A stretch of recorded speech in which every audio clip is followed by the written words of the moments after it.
राहता तालुक्यातून समोर आलेलं हे वास्तव अंगावर शहर आणणार आहे। कायद्याचे कडक बंधन असतानाही मुलगी नको ही विकृत मानसिकता अजूनही जिवंत आहे।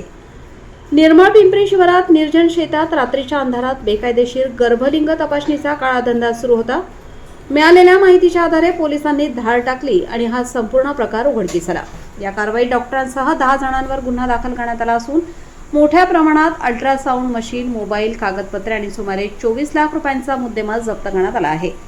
तपासात उघड झालं आहे की विविध ठिकाणांहून गरोदर महिलांना इथे आणलं जात होतं, फक्त एकच प्रश्न विचारण्यासाठी, मुलगा की मुलगी, आणि जर उत्तर मुलगी असेल तर तिचं अस्तित्व जन्माआधीच संपवलं जात होतं।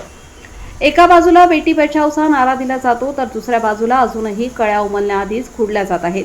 ही केवळ गुन्हेगारी नाही तर समाजाच्या मानसिकतेवरचं काळा डाग आहे। स्त्री ही सृष्टीची निर्माती आहे, मग तिच्याच अस्तित्वावर घाला का?